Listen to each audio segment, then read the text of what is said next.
A very pleasant good afternoon, ladies and gentlemen. And welcome. Welcome to the Broadcast Pioneers. I am Pat Delsey, happy to be your president of the Broadcast Pioneers. And we have a great program in store for you today, one that all you sports fans will definitely enjoy. But before we do that, we have something very sad. As you know, we are the Broadcast Pioneers, and that sometimes means that we're old. And we lost one of our beloved people just recently. And I'd like to introduce a gentleman to come up who worked with him and was one of the people who has been in broadcasting for many, many years, to talk about him. And I'm talking about Jerry Stevens, who passed away this past week. And to talk about Jerry and his career, we have another person who's been around for 100 years, Mr. Dean Tyler. Yeah, I've been around for 101, he's been around for 100. I think between the two of us, we must have at least 150 years experience in broadcasting. Over 200? I can vouch for 84 of them. Like your jacket. Thank you. Well, needless to say, this is not a happy occasion for me because I was very fond of Jerry. And he was kind of fond of me, but you never were sure. You know what I mean, right? But Jerry was very special. And in order to explain why I say that, you got to allow that he did things very much the same way I do, or did. Way back when I was at WIBG years ago, we had a slogan that said, "It's what's between the music that counts." Well, we had the likes of Joe Niagara and High Lit. My God, that's right. I forgot from. You got to give me credit. I'm getting old. Thank you, Michael. But he was a very special guy, and I had spent a lot of time with Jerry on and off the air, and enjoyed most of it.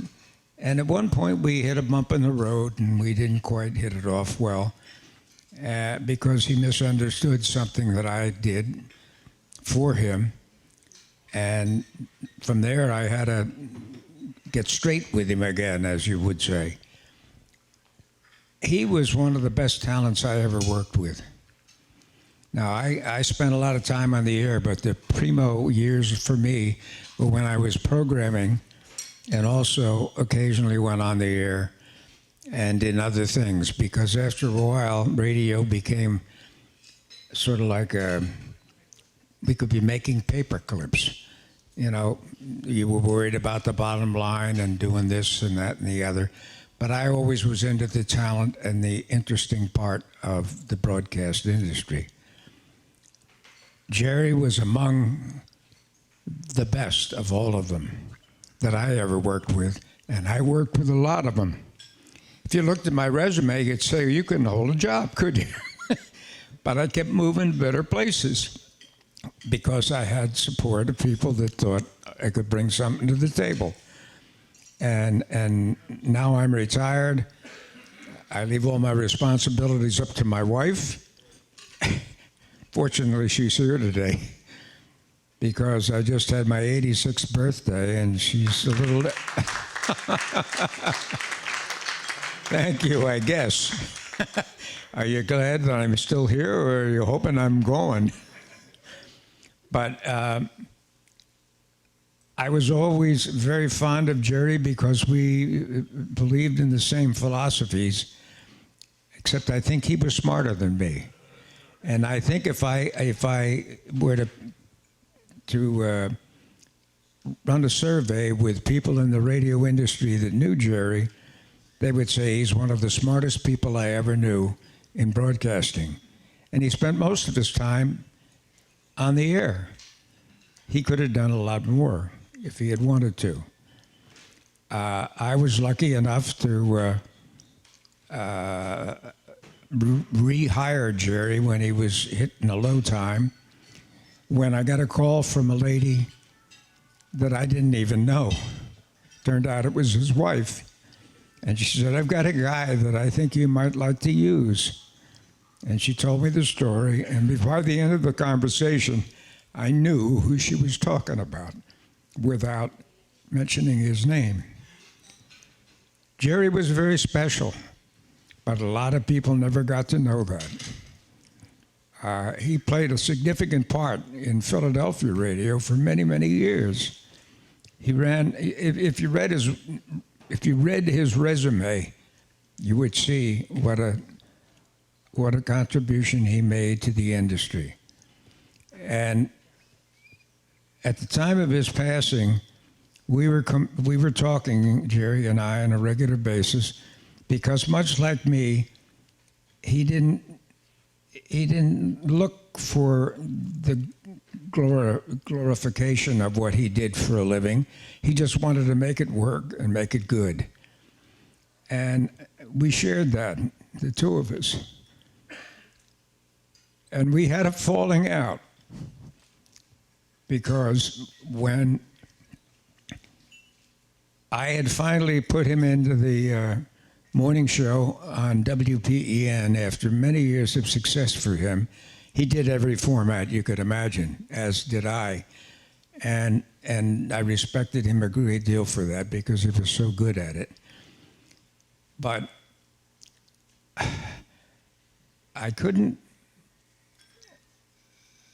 I had trouble staying in touch with him for a while because he was a little bit behind the scenes. He didn't want to expose himself, in a manner of speaking. But he did, finally, and we got him back into the industry. And when he passed away, he was a member of the Broadcast Pioneers, but he was hoping that I could help the Philadelphia radio industry realize how good he was. And I certainly was no problem with me to do that. And we did it, and when I got the phone call just last week, I was up in Philadelphia, as I often am, and coming back down to my home in Brigantine, New Jersey, and I heard that Jerry had passed away. Well, fortunately, I wasn't driving, or I'd have probably gone off the road. I'll miss Jerry, and I think the industry will miss him for a long time to come. I hope so, because Jerry Stevens was the sweetest voice and the smartest brain that I ever worked with. In fact, he was so scary that I was afraid he was going to take my job. But it's worked out. We both retained some civility. And I was hoping his wife would be here today. I've been on the phone with her, and I had a feeling she wouldn't come to this because there's a special ceremony, I think, this weekend, and we will definitely be there, my wife and I. And I just wanted this opportunity to say to whomever would listen what a great contribution he made to the radio industry. He was very, very good and very honest. Sometimes in radio that's not good, to be too honest. But he proved that he was the talent that I knew he had in him. And I can't tell you how sad I am about this. He was a wonderful guy. He had problems like we all do behind the scenes, but when it came to broadcasting, he gave it 110%, 150% every day on the air. He knew his music, he knew his mind, he knew what the audience required. And he knew all this because he made a study of it, and that's what he learned. And to me, he's going to be a tremendous loss. And I can't help but tell you how, well, I think you can tell by my talking, that he was one of the very, very best. And I worked with a lot of the greats. But Jerry would be at the top of my list. And we wish him well, and his wife, and all of you too. And by the way, we got a beautiful day for this, don't we? Thank you.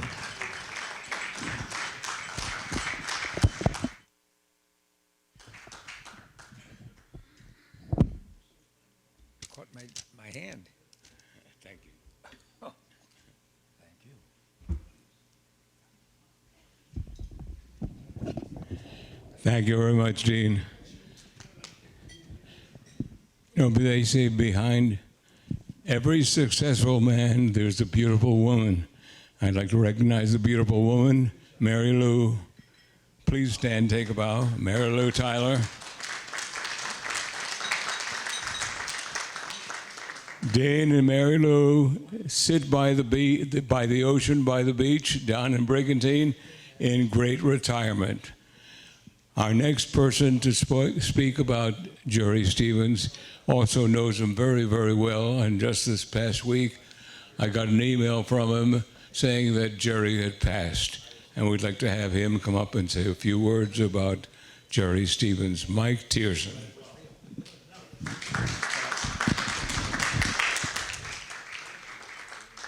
Some folks have it easy. At least that's how it seems. Reach up and pick an apple.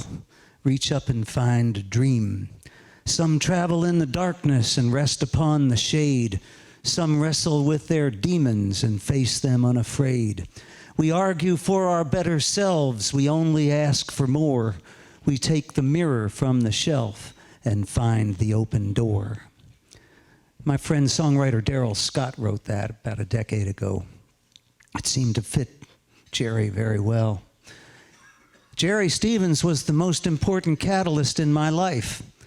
He hired me both times. He was program director at WMMR and enabled a career that was better than I could have dreamed it could have been. Everything that's flowed in my life really came out of his decision to hire me. Jerry, as a program director at WMMR, was doing something that couldn't happen anymore. It was a brand new form in this album rock radio thing. And the best thing that can happen for an artist is to work in a field, in a form that's brand new with no history and no rules. We got to do that with album rock radio, and Jerry had the most amazing sense of people who could make that happen, finding the right talent. I was lucky that I came along when I did. Dave Herman had first started the Marconi experiment, and then Metro Media decided to make it a full thing and brought Jerry in to make it happen. And he hired Michael Cascuna for that late shift when Dave Herman left, and then when Michael was leaving, he suggested me, and I was brought over to first be music director and then full-time on the air.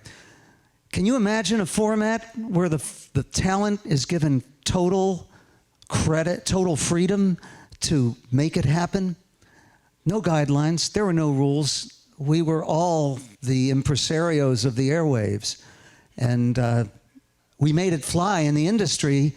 I was told just on Sunday by a friend who had been a promo guy that WMMR was known as the breaker station. We were breaking albums and artists.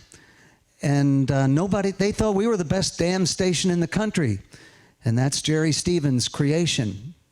It's still there, but it's not really the same innovative radio station. Innovation and creativity, I think, have become kind of dirty words in radio, which I think most of the time is like oral wallpaper hanging there in the air, trying not to engage.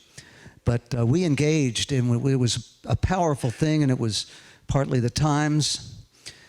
He was truly a maverick. I mean, after WMMR, he went on to do the first disco station in the country, WCAU-FM's Fascinating Rhythm. Completely unprecedented and a monster hit. Then he got blown out and sued CBS and beat the bastards. Power to you, Jerry. I kind of take a small little piece of helping make Dean aware of Jerry when he was coming back in '85.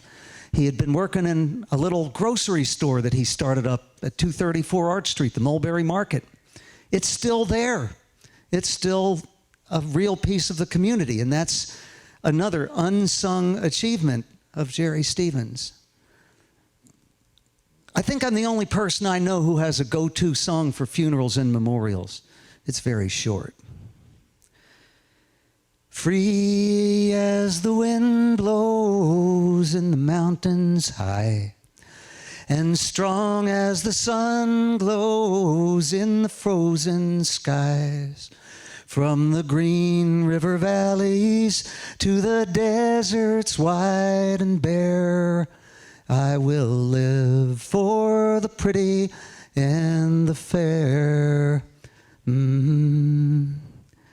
I've seen the earth swell with the touch of spring, and I know the joy that the mockingbird sings as the warm rains wash winter and its sadness from the air.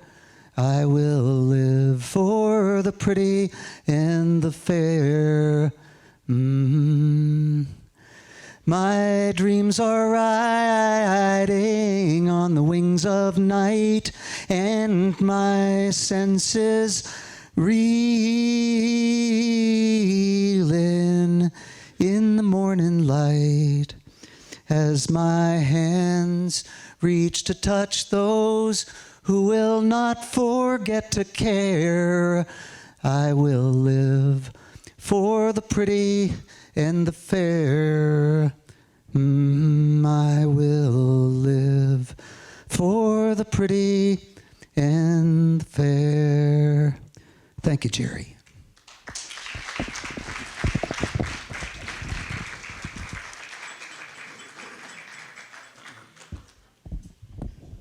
Thank you, Michael.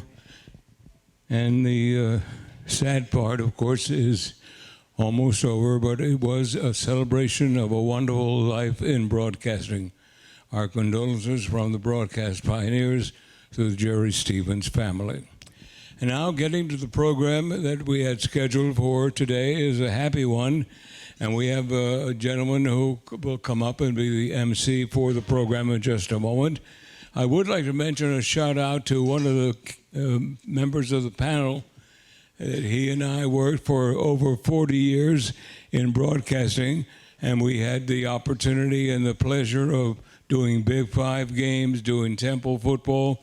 And one of the most outstanding things for the both of us was one time we went to Tokyo, Japan to do a football game. Temple University and Boston College played a regularly scheduled game, but they played it in Korakuen Stadium in Tokyo, Japan. And we had the pleasure of spending 2 weeks over there to enjoy Japan, to enjoy Tokyo, and to enjoy the game itself. But right now, the MC for our activity is another person I want to give a shout out to. Joe, please come on up. And as Joe's coming up, he and I worked together at WCAM years and years ago, but he worked at Channel 6 for many, many years, went to so many different stations all over the country, came back to Philadelphia, and is one of the fine sportscasters in the business. Let's have a nice hand for Joe Pellegrino. Thank you, thank you, thank you. Hey, I got a fan. I used to have a fan club, but the guy died. All right, I stole that joke. What are you going to do? I steal a lot of them.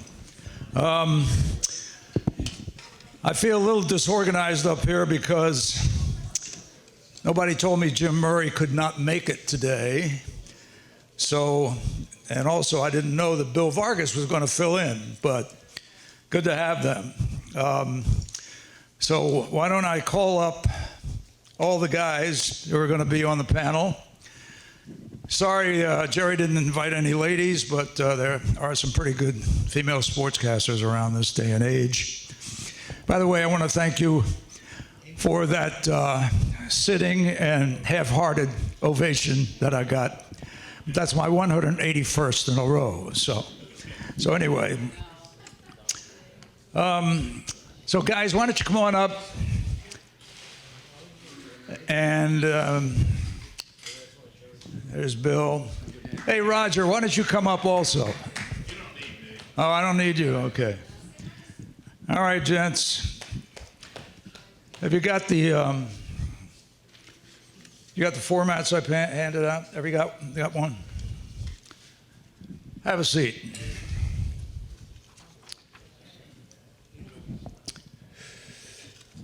Well, we'd like to welcome everybody here today for our annual sports panel with plenty of material regarding Philadelphia area teams. For those too young to know who I am, my name's Joe Pellegrino.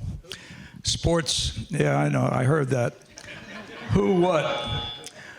Sports anchor and sports director at Channel 6 and sports anchor at Channel 10 as well, plus 4 years on WIP radio, my own sports talk show, back in the day, as they say. And that's a 40-year career as sports anchor. I've worked at 8 major television stations in 7 major markets. And I guess that's one reason I'm here. Sorry, the girls have to leave. They're on to better and bigger things. First of all, we'll talk about the Eagles, we'll talk about the Sixers, the Phillies, Flyers, all the major teams, Villanova basketball. So let me first introduce our panel. When you attend sports events in this area and the public address announcer's voice sounds familiar, you know you're in the right place. He's been a Phillies PA announcer since 1972. And the Eagles Stadium announcer for 29 years until 2016. But his performances also included 5 World Series, 2 baseball all-star games, 3 NFC championship games, and he's the longest tenured PA announcer in Major League Baseball. Additionally, he has been the voice of Drexel basketball, play-by-play and PA announcer, executive director and announcer of Big 5, and a member of both the Big 5 and the Philadelphia Sports, as well as Pioneer Halls of Fame. Ladies and gentlemen, the voice. I call him Dapper Dan Baker. Thank you, Joe. And now, ladies and gentlemen, would you all please stand as Joe Pellegrino sings our national anthem.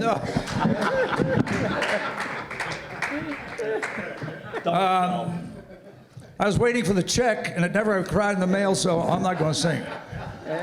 I got to do that at the Sports Writers Dinner, by the way, and next Monday night over at the Crown Plaza Hotel in Cherry Hill.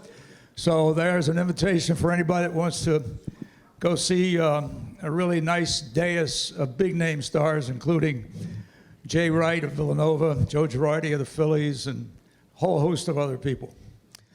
All right, from a copy boy. Oh, by the way, we didn't, Skip Clayton didn't make it also, sorry. There's another one. Nobody informed me about this, folks. This is called a Jerry Wilkinson production. And all I can say is, no, Jerry works very hard at it, but nobody told me there were going to be some no-shows. Is Dom Giordano here? There's another one. Yeah, he's probably on the air. You know, I've always been suspicious of guys who wear bow ties. Yes, yes. Like some loan sharks, politicos, and other lawbreakers. Right. But in this case, I might make an exception. Although he's not even wearing one today, but he's a Penn State grad. Oh, I'm sorry. It was hidden by the Sixer jacket. I'm sorry. Nice job. Now, they say they put a bow tie on him because he wanted to look sophisticated. Well, he's already sophisticated. That's what he told me. Anyway, he goes by the name of Hurricane. And after a colleague saw footage of him at full stretch holding onto a lamppost during a weather coverage of a big storm, it stuck pretty well. He's been a fixture at Channel 10 for years. And what's this to have to do with sports? Well, he plays racquetball, he plays softball, he swims. And he's a guy that follows our teams. He's a Pioneer Hall of Famer, inducted on the same night that I entered the Hall, way back in 2010. I can't believe it's been that long. He's also a heart health advocate, having undergone double bypass surgery in 2012, alerting those to never ignore heart symptoms. Our welcome to Glenn Hurricane Schwartz.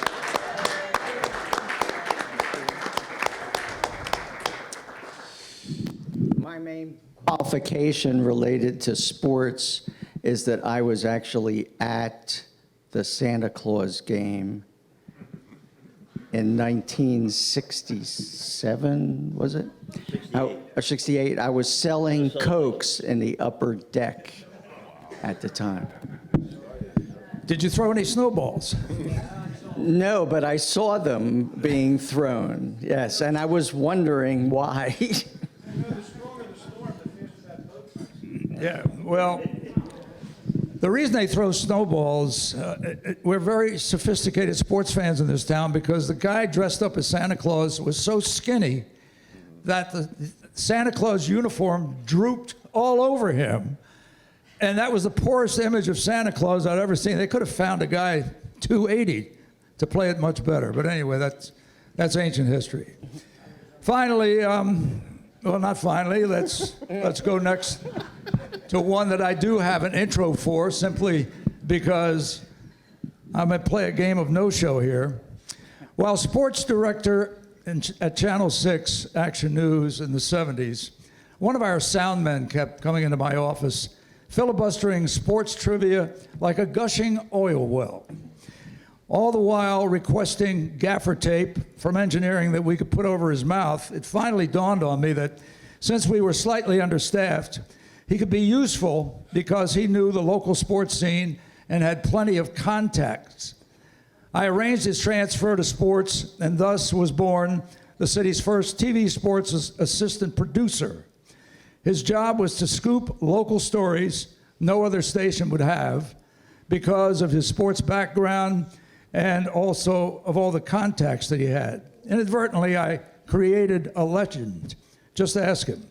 Anyway, a successful 30-year career at Channel 6 and 10, and a major football spotter for top network announcers like Merrill Reese, Beasley Reese, Jim Lampley, Jim Kelly, Lindsey Nelson, Al Meltzer, even me on a few games.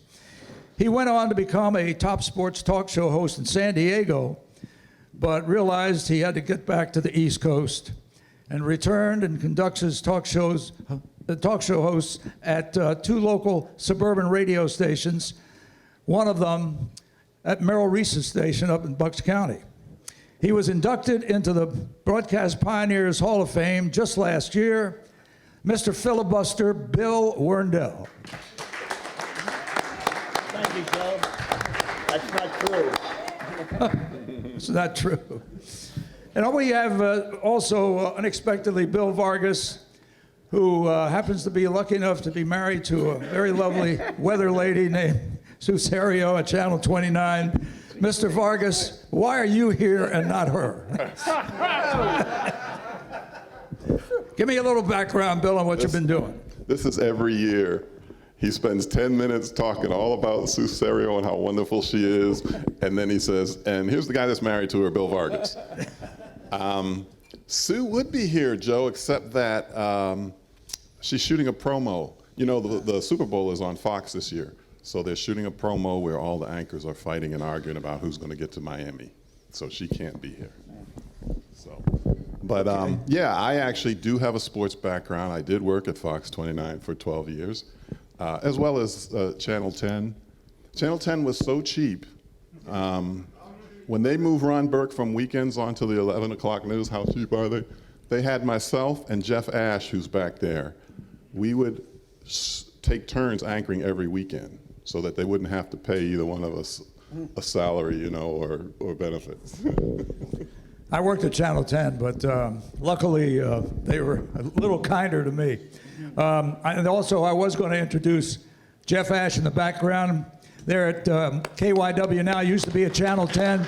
He was my excellent sports producer, one of the best, and it's certainly a good sports announcer in his own right, and is still working at KYW at a time when the whole business is going through a revolution, where if you're over 35 or 45, they don't want you around. It's just a business run by pencil pushers out of the Ivy League schools, and the only thing that they care about is the bottom line. Anyway, now that I've editorialized on that, let's talk about the Philadelphia Eagles. We have a number of topics. And how about the playoff loss, the fired assistant coaches, the Clowney hit on Wentz? No suspension for that guy. I think he should have been suspended for at least a year. Draft needs, receivers, defensive backs, linemen, and they need a big fullback, sort of like Refrigerator Perry of the old Chicago Bears, who built like a refrigerator, weighed over 300 pounds, and when they had to go 4th and 1 at the goal line, he took anything and everything in his path into the end zone. So hopefully they'll draft a big back. But Danny, I'm sure you follow all the sports, all the sports scenes. I'm sure you got something to say about the Eagles. Well, I'd first like to congratulate Doug Peterson, and I thought he did another terrific job. And of course, he's the only Eagles coach to ever have won a Super Bowl. The Eagles have only been to 2. But I think Doug has done a remarkable job. And of course, this year you'll recall that the Eagles were 5-7 with just 4 regular season games left to play, all within their division. They won them all. They were pretty competitive games. And I think Doug deserves a lot of credit for bringing the team into the postseason once again. And like you, Joe, I also felt the Jadeveon Clowney hit was at least merited a penalty of some sort. But as I heard Ray Didinger say on Comcast Sportsnet, there was 4 different ways that could have been ruled a penalty. And for everybody to miss it, all the officials on the field, I thought was very disappointing, and it certainly changed the complexion of that game. I have to believe if Carson Wentz had played for most of that game, the Eagles would have gotten into the end zone a couple of times. Yeah, to me, Clowney made an extra effort to hit him in the back of the head with his helmet, the way he came down on him, because he was already basically down. And that meant that the whole head was getting it both from the front and the back. And Ray and Mike Quick called it right immediately on the air. He said, "That's spearing." And Cox out on the field went up to Clowney and said, "Hey man, that's dirty football." So, and that weird situation was because of the current referees in that game. They were always very, very quick to throw flags on just about anything. But boy, they kept those flags in their pocket the whole game almost, some of the hits that were done. Glenn, how about you and your feelings? Yeah, well, I watched that game and was pretty disgusted with the hit. But the other thing I was kind of disgusted about was that the commentators on TV never said anything about it. And they were surprised, I guess, when Wentz had to leave the field and then go into the locker room. But I tell you what, I'm concerned about Wentz because he doesn't seem to know how to protect himself. If you looked at Russell Wilson during that same game, he never, ever gets hit hard because he knows when to go out of bounds, he knows when to slide, he knows when to throw the ball away, and I don't think it's a coincidence that Russell Wilson doesn't ever get hurt, and he runs all the time, and Wentz does get hurt. I would have liked to have seen him slide on that play. He wasn't getting a first down. He wasn't going anywhere. Give it up, just like Russell Wilson does. Well, I think he's got to use more baseball slides going forward with his feet rather than his head. But Wentz has had so few healthy receivers, he tries to make a play and probably overdoes it because he got away with that in college. Can't do it in pro football. The game's too fast. So if he just uses the baseball slide more often, the only thing the players defending him can do is just touch him to keep him down, not try to hit him. I know you have something to say about that, Mr. Vargas. Oh, well, actually, I wanted to pick up, actually, Joe, on something that Dan said about the job that Doug Peterson did. Last year on this panel, Bill Warrendell said that the defensive coordinator, Jim Schwartz, should be fired. And I didn't. Should be fired. And I didn't quite agree with him, but I did go on a pretty nasty rant about the terrible job that Jim Schwartz did. So I do feel like Doug Peterson and Jim Schwartz deserve some credit this year. Obviously, Billy Warrendell doesn't agree. But to get that injury-riddled team into the playoffs was an amazing thing. At the same time, I feel like there was once you had all these injuries, right, and you're playing with practice squad players, that's the time when you really need to get more creative offensively, and instead Doug Peterson did the opposite. He got super conservative. And yeah, you don't have guys with great speed that you can throw the ball downfield to, but you can't just start throwing a screen pass every single play. And I think that's why, for a while, they were 5-7, because Doug got so conservative, and there were like 3 games in a row where I'm screaming at the TV, throw a long pass, throw a long pass. And they didn't throw one long pass for like 3 games. And you don't have a great speed receiver, but you still got to do it. You still got to keep a defense honest. And then they finally brought Shelton Gibson back off the scrap heap, threw a long pass to him, and got a pass interference and got 30, 40 yards out of it. So I feel like Doug finally in the last couple games of the season really started to hit with a little bit more creativity with the offensive play calls, and that's part of why they won the games. And then they also were playing some pretty bad teams. And normally you're 5-7, you're out of the playoffs before you even get to game 13. But the Dallas Cowboys stumbled and bumbled like the punks that they are and gave us an opportunity. But, overall, I don't want to beat up Doug too much because they did make the playoffs. And under the circumstances, that was pretty good. It was a weird year, and the injuries, as you mentioned, were just a devastating element to the Eagles' fortunes this year. When your receivers cannot separate themselves from the other team's defensive backs, that's why the short game is the only passing game he had. Now, you're right. They should have just thrown some long balls and hoped for penalties, because there's plenty of stuff going on between the defensive back and the receivers. I've seen so many pass interference calls that were not called this year. I mean, it's amazing what they are allowing to go on. So hopefully the league has got to take a look at this stuff, and I mean very, very specifically, because the fans just are not buying it. And believe me, if they think something's going on like a fix, and we'll get to the fixes in baseball in just a minute, which is a terrible story right now, you're going to lose not only ticket holders, season ticket holders, but the game, could really be on the edge of really extinction by their own actions or inaction, and that a whole new league may come in and replace them, including all the people that run it. Billy?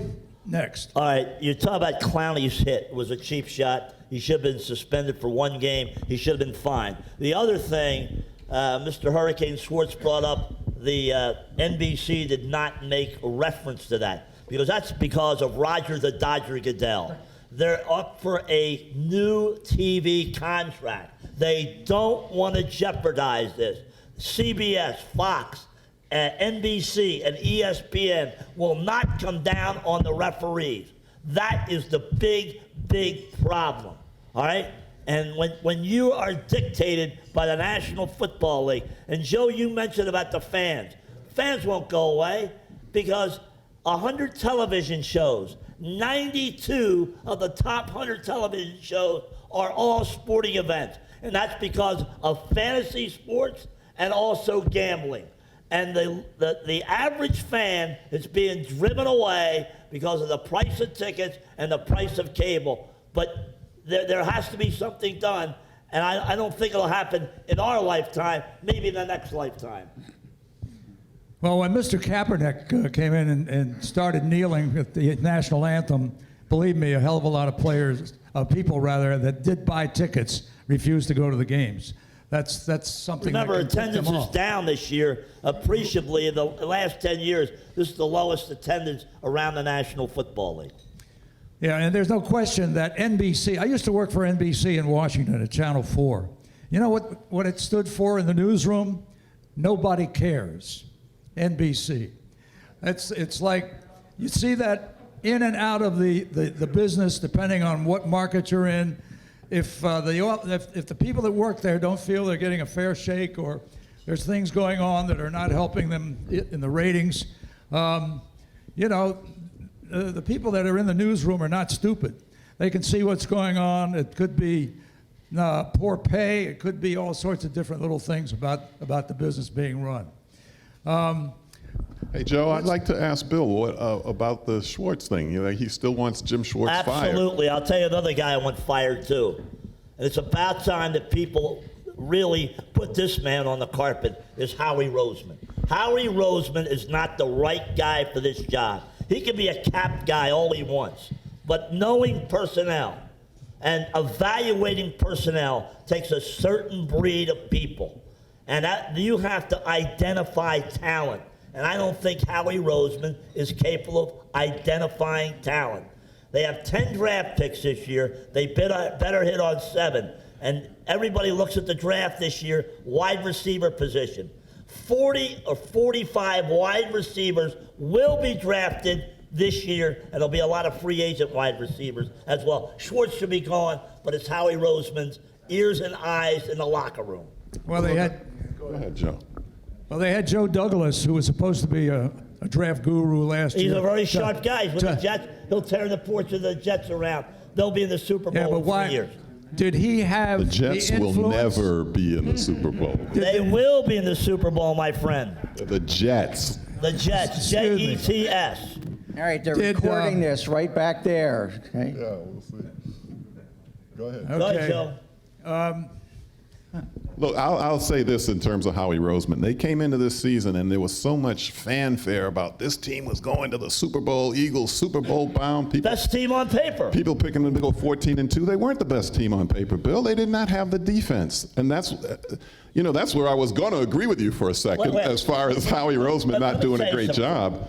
You have Jim Schwartz, and you have this Corey Unlin, who just went to Detroit as the defensive coordinator, because Matt Patricia, the coach of the Lions, will be fired after next year. All right? Unlin did not coach up the defensive backs.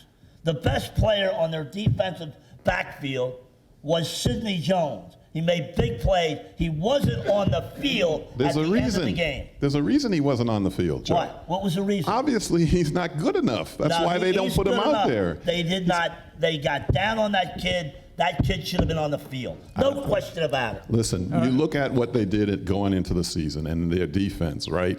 They lost Michael Bennett, who was their sack leader. They didn't Why did they lose replace Michael him. Bennett? They didn't want to pay him. He also didn't seem like he wanted to be here, but they didn't replace him at defensive end. Chris Long retired. They did not replace him. Jordan Hicks, the middle linebacker who's often injured but is very good, he left, and they didn't replace him, and they didn't do anything to upgrade at cornerback. So that is where I say I don't think Howie Roseman did a good job this year, and that their defense wasn't nearly good enough. He did go out and he signed one really good defensive player, Malik Jackson, who happened to get injured on like the first play of the season and was out for the year. But they didn't do enough to address their defensive needs. At the same time, this is a team that won a Super Bowl in 2017. I'm not firing Howie Roseman. That was yesteryear.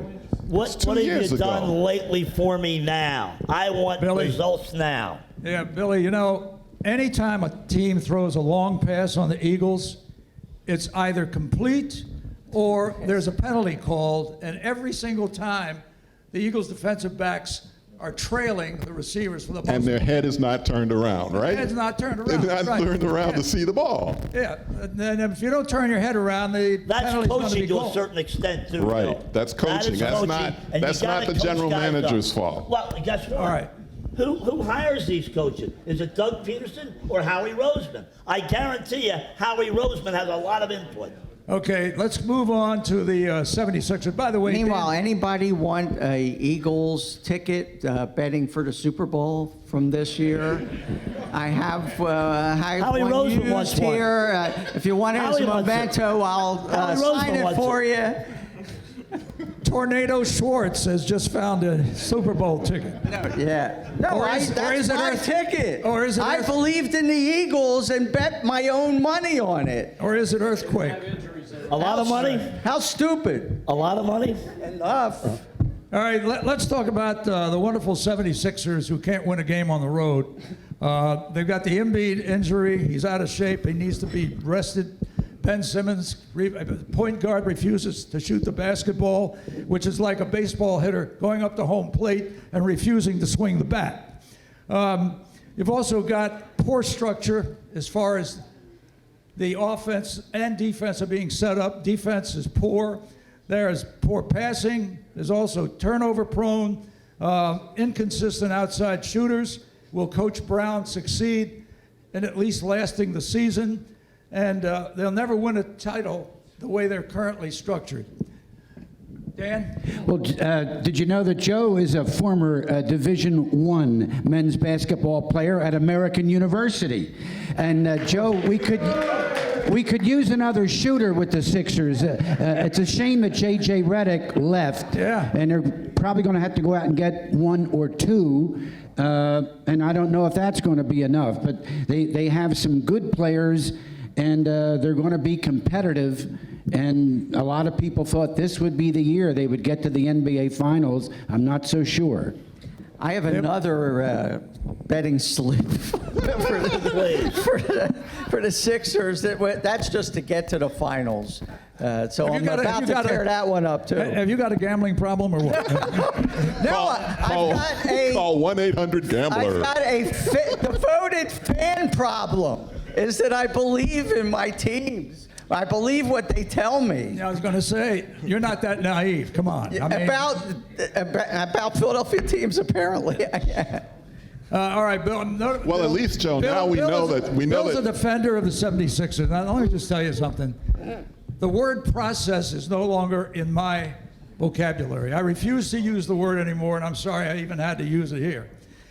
That whole situation was 4 years of purgatory that went through where they put an amateur with a 76er uniform on the floor for 4 years. And people went down and paid money to see that, and they rationalized it by saying, well, we're going to go down to see the stars of the other team. I mean, what kind of a philosophy is that? All I'm saying is that that whole situation, 4 years of purgatory, could have been cut down to maybe a year and a half, because we drafted so many second rounders, gave away all the real talent that we had, guys like Iguodala and Lou Williams and people like that, Thaddeus Young, and brought in guys who were trying to get into the NBA and played for a couple of minutes, and then the coffee was all gone in the urn, and they were gone. So all I'm saying is that this team now has some talent on it, but it doesn't seem to gel within a total team effort. And that has to fall on the coaching. What do you say, Bill? Which Bill? Yeah. I'm sorry, Bill. Well, I looked at you. Okay. Mr. V. Yeah, but you said Bill is a Sixers defender. I don't know. Is that me? I'm a Sixers defender? Or Yeah, Wendell? last year I thought you used I'm to not a be. defender Or of maybe anybody. That's exactly right. Yeah, maybe- I don't defend anybody. It's true. No, I'm sorry, You are I the world's confused you. harshest critic, Bill Wendell. I You don't confused you defend with anybody. Tom LeMaine. That's right. Oh, no, As Paul Brown hold it. once said, the legendary coach of the Cleveland Browns and the Cincinnati Bengals, a player will be tolerated until they can be replaced. Simple as that. That's my feeling on players. Did Joe Pellegrino just say he confused me with Tom LeMaine? Did I get that? Did I? Yeah, you're Okay. both tall. The only thing where there was something similar was that I thought you uttered some of the things that he did. That's all. So anyway, There's no physical resemblance. I I agree with you, Joe, on most of what you said about the Sixers and about Ben Simmons. So I think the guy is just he comes off as being arrogant. So he's probably very difficult to coach. And I think that Brett Brown has tried to get him to shoot. We saw all summer, we were seeing video of him working on his outside shooting. And this year he's going to come back and do it, and he hasn't done it. Yeah, that video, he didn't miss a shot. Yeah. Well, it was obviously highly edited video. Yeah, greatly edited. So I just don't know if I know that this team is not going to win anything as it's currently constructed, and they keep changing all the other players except for Embiid and Ben Simmons, and I don't know that those two can play together. And I think that you're not going to win a championship with Brett Brown. It maybe isn't his fault, but if you bring in another coach and it still doesn't work, then you got to do something to get rid of Ben Simmons, because he's just never going to progress.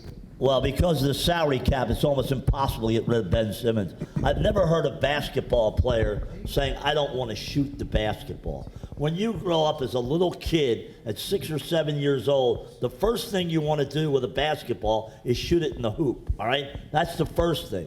And I agree that Simmons and Embiid cannot coexist. And I don't want to have Embiid talk about Wilt Chamberlain. Wilt Chamberlain played 48 minutes a game. Embiid won't play 48 minutes in 3 games. And that's the big problem. He's not tough enough, and he's not in great shape, and we keep on making excuses. Oh, he's a superstar. Really? Superstars play almost every night. You know, Dan mentioned that Joe played. Where did Joe play? American. I never knew that, Joe. I'm impressed. He was there when the center jump was still being used. We weren't very good. Our tallest guy was 6'6", so that tells you something, where the game is now. But anyway, go ahead, Glenn. I was a better baseball player than a basketball player. But anyway. All right. First of all, I'm wearing a Sixers gear and a Sixers bow tie for a specific reason. I'm going to the game tonight, and you're not allowed to say anything out in public, but I'm having the honor of ringing the bell tonight. Oh, all right. Ringing the bell. Ringing the bell. And my diagnosis of Embiid and Simmons, in a way, I see something similar. I think they both have mental problems. Simmons, to be afraid to shoot, Psychological. is psychological. And what I see with Embiid is that he does great until things start going bad. And then he looks totally depressed and stops playing hard. I think he needs medication. No, seriously. You know, there's a lot of people that are like that. It's hard when things are going bad to have great confidence and to play hard like that. And he doesn't do it. Well, that's probably the coaching, because what's he doing out at the three-point line most of the time, where he's taking the three-pointers that Ben Simmons is not, and he's only making 35% or whatever it is, instead of being down low in the blocks where he can get rebounds, jam on these guys, and pick up fouls. Exactly. I mean, it just doesn't make any sense. That's what the coach tells him to do, though. He's doing what the coach wants. Yeah, partially, I'm sure.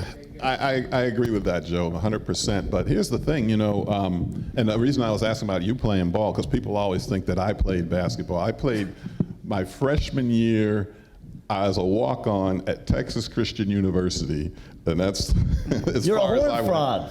For a minute, and then because I kept not going to class and just going to practice, I ended up dropping out and working in the sewers. You look like a player to me, anyway.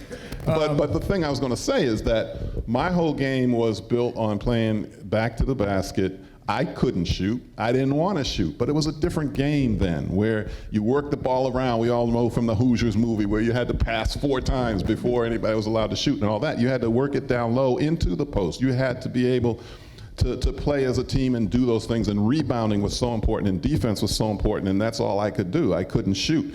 Today's game is just about shooting, especially three-pointers. I find it hard to watch an NBA game because all they do is stand outside and shoot Shoot and three-pointers. Well, they have a time clock. You got to shoot within a certain, under 30 seconds. And you drive to the basket and the layup is right there, and you pass it 25 feet out to a guy on the three-point line. I don't get it. Ben Simmons is. But that's what the game is today. And if Ben Simmons can't compete that way and won't shoot the ball, then you can't, he can't succeed. He tries to make up with it. He's a tremendous driver of the basket, and he can dump over guys. I mean, just jam shots right past them. Maybe drive through. I think he tries to rationalize it that way, and he seems to be trying to create more offense in recent games than I've seen him all year. Until the second but half. it's not going to do it. Billy? It's time for the Sixers to turn the page. I mean, the Ben Simmons experiment's not going to work in Philadelphia. Let him go somewhere else, get a couple of people in the package. But as I mentioned, the salary cap is strangling right now because they gave him a max deal. Yeah. So you're stuck with Ben Simmons. So, but I've seen enough of Ben Simmons. He's very athletic. He can run the floor. But when you don't want to shoot the basketball, there's a major problem. And he has the ball stolen from him a lot. And he also makes some pretty poor passes at times. For a point guard, that doesn't work. All right, let's turn to the Phillies. By the way, Dan Baker's got to leave here in about 10 or 15 minutes, so let's get to the Phils. New manager Joe Girardi, I think that's a great move. Still lacks starting pitching, although Zach Wheeler will be helpful. Arrieta has got to stay healthy.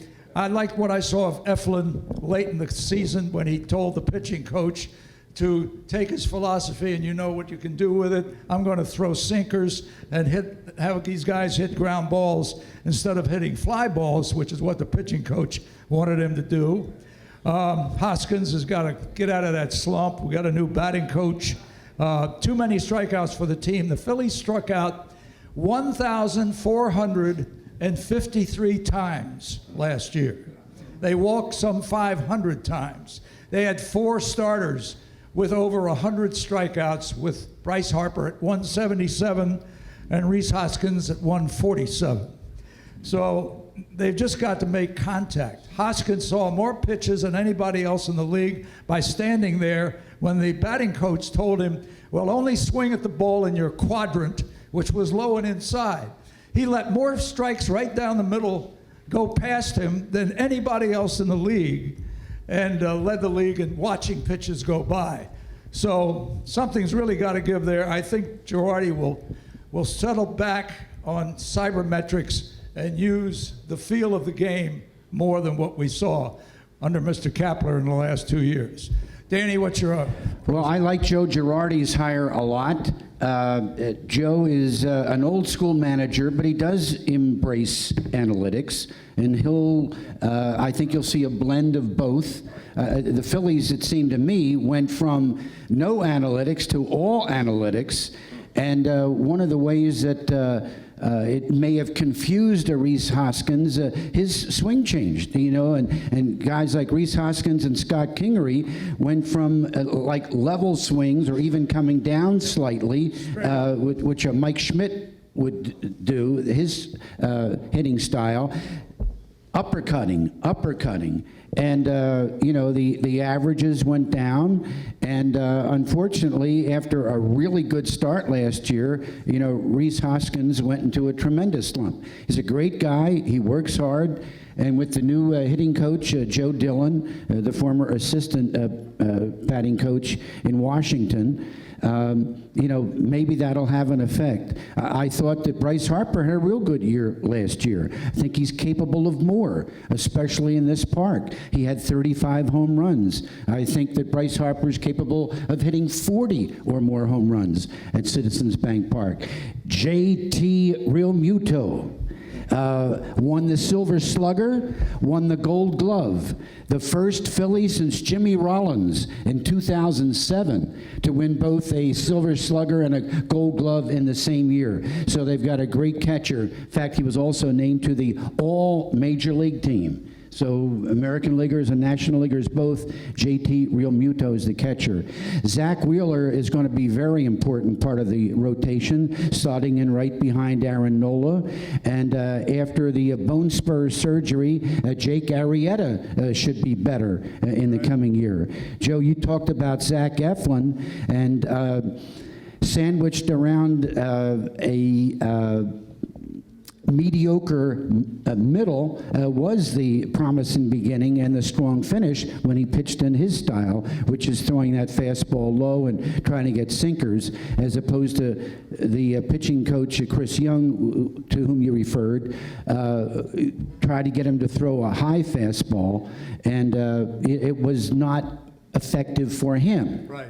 And then, you have Alec Boehm, the third base prospect, and Spencer Howard, the pitching prospect, one of the top right-handed pitching prospects in baseball, who will probably not start the season with the Phillies, but figure to come up to the big league club at some point in the 2020 season. So I think the Phillies are going to have a winning record in 2020, and I think they will compete for a postseason berth. Now, unfortunately, also, the National League East is one of the strongest with the defending champion Washington Nationals and the Atlanta Braves, and the New York Mets have especially good pitching, but it's going to be a very competitive division. And not only that, but those three teams you just mentioned, they've all seemingly more improved themselves than the Phillies quite have. I think the Phillies have really, they need another reliever that they can really count on, a closer, a guy, a stopper. They don't know if Sir Anthony is going to be able to come back or not. So, Didi Gregorius, I didn't mention him, but he's going to help. If he returns to form, Didi, of course, replaced Derek Jeter as the Yankees shortstop and did a very good job for Joe Girardi in the Bronx. And I think he could do a very good job for the Phillies this coming year. Didi Gregorius, he's terrific. Now, I agree with everything that Dan said. The one person that he didn't mention was Andrew Mccutchen. And I just loved that guy. I loved him when he was in Pittsburgh. He was a great leader, a great leadoff hitter, and the team just fell apart when he went out. And having him back, I think, will be the most important addition this year. Yeah, he's important in the locker room, but it just killed me that they let Corey Dickerson leave. He was their best hitter the last half of the season. Joe, that guy's a real contact hitter, and he got more money. That's all. He was a free agent, and he went somewhere with the money. In fact, he went to Miami. So I'm sorry to interrupt, but I agree completely. And it was like nobody even mentioned this, that Corey Dickerson was allowed to leave, right? Yeah, he led the league. I mean, he led the Phillies. He hit .299. Because he was a free agent, and he made, I think he's making $18 million, and the Phillies didn't want to pay $18 million for a backup outfielder. He's only getting $8 million, I think, in Miami. Well, and moreover, no, he's double digits. They're also right up against the salary luxury tax, and they're really concerned about that. The other thing Dan mentioned, JT Realmuto. The Phillies have got to give him a contract. 4 years, $100 million. Big he is bucks. the best catcher in baseball. And the Phillies have got to come up to the plate. Don't jerk him around in arbitration and all that. Get something done, because he's the catalyst on this baseball team right now. And you talk about analytics, you can throw them out the window. Because all these MIT and Ivy League graduates, let them spend time on Wall Street, not in Major League Sports. Simple as that. Get rid of all these guys. Did you hear what Tim Mccutchen of ESPN said about them?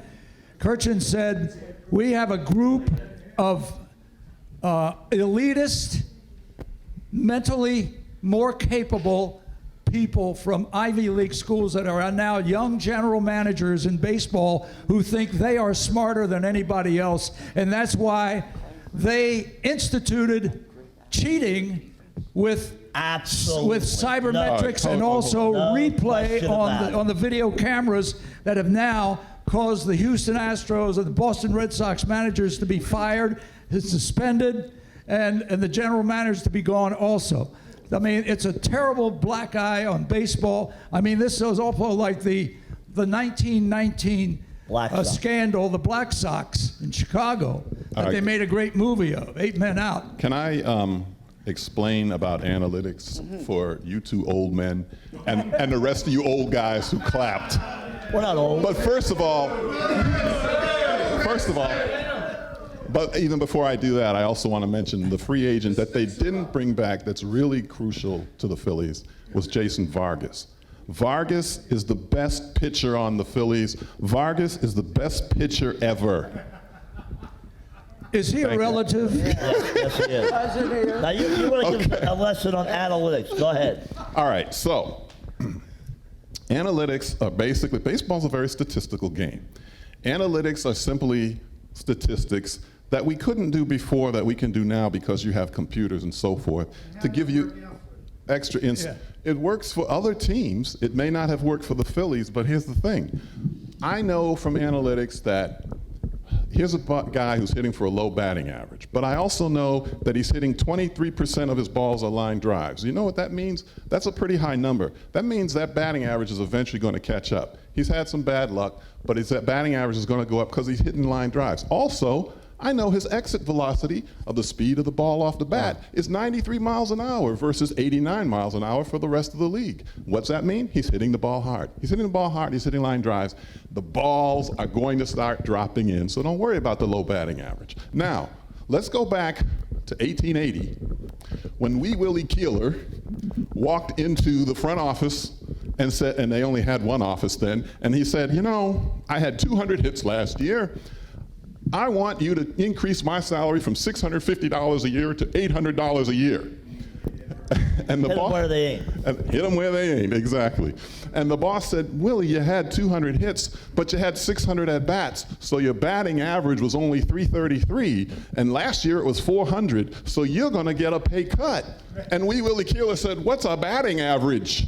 And he said, well, you got to take the at-bats and the number of hits and you divide it by at-bats and then you come up with a batting average and that gives you a much more realistic picture of what you did in the season. And Willie Keeler says, batting average, fiddlesticks.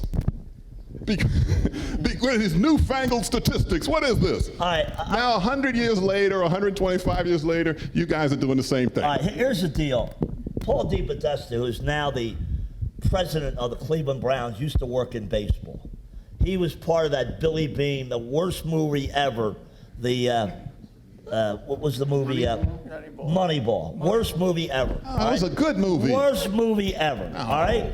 So What's the kid's DePodesta name? was working with the Padres back when I was in San Diego. And he came in with a lineup one day, the Bruce Bochy, who won 3 world championships with the San Francisco Giants. And he put the lineup on Bruce's desk and he said, this is the lineup we want you to use tonight. And Bruce looked at him and he picked it up, was very respectful. DePodesta walked out, grabbed the lineup and said, I manage on feel, not on numbers. 3 world championships for Bruce Bochy, Hall of Fame, first ballot. You can have your analytics. There's a place for analytics, but we go crazy. We go crazy with those numbers. Yeah, it's overdone. I mean, look, I'm not necessarily against analytics. I think you need whatever you can give, and I even talked to Reese Hoskins about it. He said, look, I just like the data. I want to know anything and everything that will help me. I said, okay, but you may be pushed into a situation where some of those numbers are actually hurting you and that you are maybe going the other way too far. And You're overthinking it. And he listened, and he said, yeah, I mean, I will certainly look out for something like that. So what I'm saying is there's got to be a middle ground somewhere where you can use both to the advantage. But think of this. The entire baseball structure of all the teams, they all use analytics right now. Guess what? At the end of the season, some of the teams that use analytics as much as everybody else are going to end up in last place. So what does that tell you? Well, they don't have enough good players. There's a reason why everybody's using it, Joe. And Joe, here's another problem with analytics. The length of games. The length of games is really killing the fans. They're playing 3.5, 4-hour games. People have an attention span about 2.5 hours, 2:45. The NFL is so concerned about the window of 3 hours. They don't want to go over 3 hours because they realize that people go, turn it off. All right, listen. Let me just make one other quick point. Okay. You have Last year, 1 second. because everybody said all Gabe Kapler did was analytics. There was one game where they were getting ready to play an American League Park, so they had a DH. So Gabe Kapler sat down, looked at film of the pitcher that they were going to face, and went through every at-bat. He had 2 guys he was trying to decide which one to DH. He went through film and video of every single at-bat that one guy had against that pitcher, and then every single at-bat that the other guy had against that same pitcher, and then he decided which guy to put into the lineup. So he was looking at video, he was doing all the traditional things as far as all that stuff, as well as the analytics. It wasn't all one or nothing. I'm sorry. That's a bad move. You got a good point there. That's a bad move. Every once in a And while, as- you can change it up. I don't mind changing it up. Because I will say one thing. There's a guy that should be in the Baseball Hall of Fame that's a real injustice. And Stephen Owen Sachs and I used to cover this guy when he played for the Phillies, Dick Allen. Dick Allen was the greatest offensive player I've ever seen in my lifetime in a Phillies uniform, and that includes Michael Jack Schmidt. I'll go to my grave with that one. I agree. I started off my Phillies career fandom in 1964. Please, don't bring that up. Just 3 days of 1964. school. Well, this determined my life's attitude for the rest of my life after watching that collapse. But that year, Dick Allen, Richie Allen at the time, he hit the longest home run by far that I have ever seen. It was in Connie Mack Stadium. Went over the roof Coca-Cola sign. between the 2 billboards and looked like it was still going up when it left. And it left like that. It was unbelievable. Dick Allen was one of the greatest players that ever played this game, but because he was so controversial and because he was African American, people backed off. He was a rebel before his time, and he took on the baseball establishment, and back then you couldn't do it. Yeah, he was great. Babe By the Ruth way, would show up drunk for a game, but all the media would say, that's the Babe, well, we'll look the other way. But they always jumped on Dick Allen. yeah, but Babe still hit 2 home runs. Dick Allen We would could- hit 600 home runs, in my opinion. Probably. Let's talk briefly. By the way, good news that happened today. That Harold Carmichael has been voted into the National Football League Hall of Fame. Big Harold. the guy that That's was- a long time coming. A guy that got shortchanged was a guy that changed the fortunes of the Philadelphia Eagles, Dick Vermeil. He should be in the Pro Football Hall of Fame. What he did with the Eagles, he could have got federal funds in 1976. He turned the fortunes of the Eagles around. He took them to the Super Bowl in 4 years. Dick Vermeil, and he won a Super Bowl in St. Louis, and he took the Eagles to the Super Bowl in 1980 with 19 undrafted free agents. Well, Dick Vermeil was on the ballot today, but he did not make it. They named one or two Bill other Cowher and coaches. Jimmy Yeah. Johnson. Jimmy Yeah, Johnson Jimmy won Johnson. 80 games in the NFL, and Bill Cowher won 1 Super Bowl and was 1 for 4 in AFC Championship games. At home, Bill Cowher should not get in over Dick Vermeil. Point, case closed. Well, Bill Cowher, by the way, was an ex-Eagle early in his career. Whoop-de-doo. Good And guy. Andy No, he Reid? didn't play. Andy Reid, this week, he faces the Tennessee Titans. You know what Andy Reid's record is against the Tennessee Titans is? 1-7. 1-7. So Glenn Schwartz will be betting that one for sure. You know, the bets that I talked Hey, about are Earthquake. the only 2 bets that I made the whole year. Earthquake Schwartz. Thank you. Hurricane, not earthquake. No, I'm taking the giving him, Tennessee I'm Titans. giving I'm him much different better at monikers. forecasting the weather. I'm going to than call him sports. Tornado from now on instead of Hurricane. What's the weather for Saturday? It's going to snow. A lot? No, it depends on where you are, really. I'm in Western. It'll start snowing around noon or a little after noon. It will stick to untreated surfaces, maybe an inch around here and a few inches up toward the Lehigh Valley. But even there, it will change to rain. Everywhere it changes to rain. Thank God. We got a does weathercast depend on where you preview. 2 inches in New York, I heard, coming over here today. All right, we'll talk about the Flyers real quick. They got a great goalie in Carter Hart. Got hurt. And they've got, I'm just Today. saying he's still a very good goalie because he's only, 21, 22? 20. And also, Alain Vigneault is, I think, a very good coach, and he has really an explanation for everything that goes on out there on the ice. He's very honest.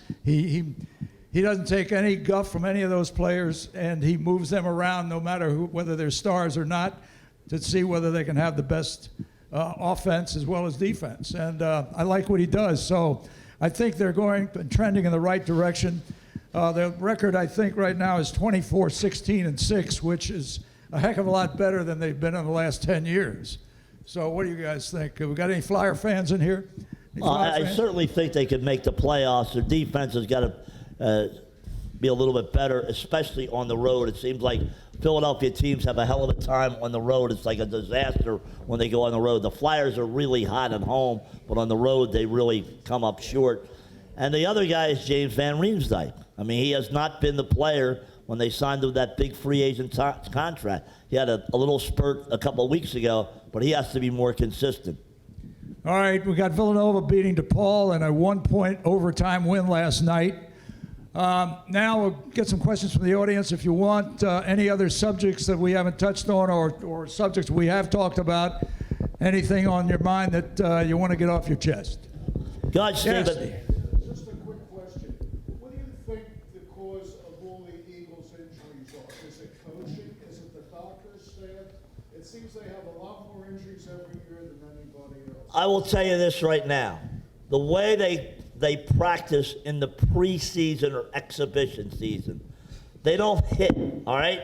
Back in the day, they'd have two-a-days. You can't have two-a-days anymore.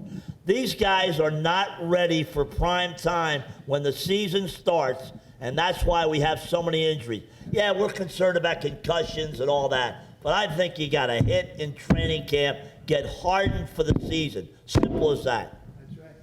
Take punishment. Exactly. Anybody else? But like you said, there are a lot of rules now. Yeah. So Too many it's really, rules. it's a problem with all teams. Right. The problem is the Players Association and all sports have really taken over. They dictate because of the concussions, and you have a boob for a commissioner in Roger Goodell who has no idea what's going on. We don't have commissioners in sports anymore. They're commissioners for the owners. They're not concerned about the entire product, the fans, the players, and the owners. They're only concerned about making money for the owners. That's their only job. Absolutely. Any other questions? Is there anybody awake out there? Wait. Oh, there you go. About officiating in the NFL, do you think there are, either for the networks or for the NFL itself, there are calls that are made that help their cause and keep them going? Well, I'll tell you this right now. The officiating is at an all-time low in the National Football League. All-time low. When you had Art McNally running the officiating back in the day, he was the best. These guys today are always He looking blew up. the call in the championship game with the Cleveland Browns, as I recall, because he was my high school gym coach. Art was a great gym referee. teacher. So we used to make fun of Art McNally in class, right to his face, I will because say he that- blew that call. I will tell you this, Hurricane, believe me, I've talked to many general managers, and they said he was the best official ever to come down the pike. Except for that call. Well, one call. I mean, everybody's going to miss one. And I think also all the technology, these referees are looking over their shoulder all the time. And the rules. Yeah, the rules the are rules ridiculous. just make it so difficult, and they finally did address this rule with what is a catch, right? Because for the last several years, you didn't know what is a catch anymore, and so forth. And I think they've made it impossible for defensive players. That's why I haven't made a real big deal about Jadeveon Clowney, because they made it so difficult for a defensive player to know when he can hit somebody, when he can't, a quarterback, when he can't hit a quarterback. And it becomes impossible. You know, they want to protect quarterbacks, I understand, but they made it impossible for defensive players. So it's not just the officiating, it's the rules. The rules are terrible. I mean, this pass interference. Right. They implemented that this year. You could review it. You could call pass interference on every catch, every one of them, or a non-catch. And they've said that it's once you challenge the pass interference rule, it's a different criteria than when you're calling it live on the field. Like when they're looking at it in the replay, you're supposed to have a different criteria. How does that make any sense? It doesn't. Again, you have a know-nothing commissioner, Roger Goodell. A know-nothing. Yeah, he makes $40 million a year. Yeah, $40 million. He's laughing all the way to the bank. He was here in Philadelphia the other day. Why wouldn't he have a media press conference when he was here for the NFC playoff game with Seattle? He was unavailable. He was sleeking around the bowels of the stadium. Well, $40 million, yes. That's exactly right. They have a problem. I'll tell you, the New Orleans Saints 2 years ago were just completely cheated out of a ball game in the playoffs. On the last play of the game, this guy was probably assaulted by the defensive back, and nothing was called. And that's when they had to change the rules and say, we got to do something about what is pass interference and what isn't. Well, this was a mugging. Pushed the guy out of bounds, pushed him, he hit him first, turned him around, out of bounds, no call. So they made an adjustment to the so-called pass interference rule. And then, by the way, they said, well, that play is non-reviewable. Are you telling me with instant replay, you've got to review everything because that camera slows it down and tells you what's right and what's wrong? I will tell you one thing. Fred Godelli, the lead producer for NBC Sunday Night Football, who's the best producer in sports broadcasting today. I've known him for many years. We go back to our days at ESPN. He said, let's eliminate replay. Let's eliminate replay. And this is the producer of the #1 rated show on television today. Let's eliminate. Because it runs over all the time because of all the delays from the replays. Exactly right. Joe just told you about a situation where a team got gypped out of a Super Bowl because of a bad call. You can't eliminate replay. I believe. Look, I don't care how long it takes. If you got something so important to run to, then don't go to the damn ball game. If you say, oh, well, I don't want to hang around that. The game's too long. You never did. Get the hell out. Get the hell out. Yeah, I had to go back and do the show. I had to go back and do the show. That's why you were there. You got a short memory there, I'm telling you. You had to go back because he was there. Yeah. No, but make sure some work got done. Look, I advocated, when I was on the air, I advocated for 10 years that the NFL had to employ instant replay because everybody at home saw how many errors these officials made.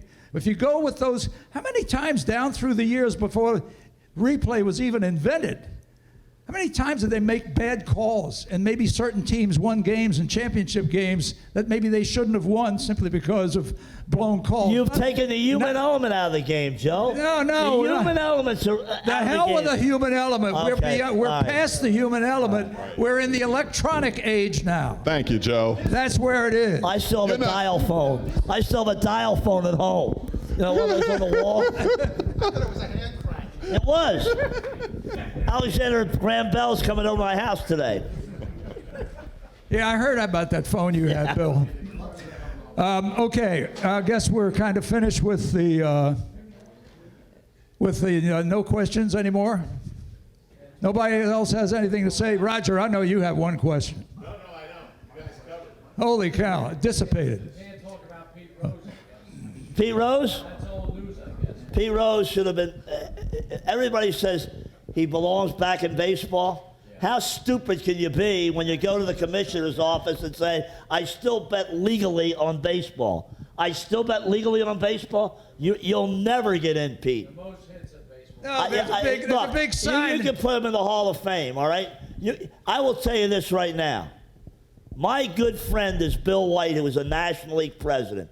1987. We went to Baltimore to see the Orioles and Yankees play. He was a Yankee broadcaster. And I said to him, there's a guy in baseball that's going to get in a lot of trouble for gambling. And he said, who's that? I said, Pete Rose. A year and a half later, he became National League president. So he becomes the president of the National League. I call him on the phone to congratulate him. And he picks up the phone. The first words out of his mouth were, how did you know about Rose? It was pretty easy. He was doing it in Philadelphia, and even before that, in Cincinnati. And everybody in the media, because Pete was so gracious with the media, looked the other way, and we dropped the ball. Dropped it big time. But it's 25 years later, and he's still the best hitting Bob king. Boone that the ball bounced out of his glove and he caught it. I don't care if he You bounced dropped it, you're a bunch of bullshit. a bunch of bullshit. That's right. Really? And Bill Werndell, ladies and gentlemen, responsible for Let me ask you a Pete question. Rose not being in the Hall of Fame. Oh, my. Wait a minute, pal. Let me tell you this right now. Right now. Out of the game? You think he should be back in baseball? No, I just think he should be in the Hall of Fame. I didn't dispute the Hall of Fame. Yeah, Hall of Fame, not back in baseball. If he's back in baseball, What are you saying about Bob Boone dropping the ball and Pete was there to catch it? remember that in the 80 World Series? Yeah, I know. I've actually. If he wanted to throw the game, he could have dropped it. Could have dropped the ball if Pete Rose caught it. Yeah, he bet on his team. Bet to lose. Wait a minute. We've had John Dowd on our show in San Diego and in Philadelphia. And also the show in which, remember when it came out about Pete being a pedophile? Remember that, folks? Pete Rose is a friend of mine. He was not a pedophile. Really? Yeah. Then why do you admit that a 16-year-old girl? I don't hear it. What? It's a bunch of rumors. Bunch of rumors. Talk bad about Pete Rose. The man was a great. I'm not Listen, bad-mouthing we know- Pete Rose.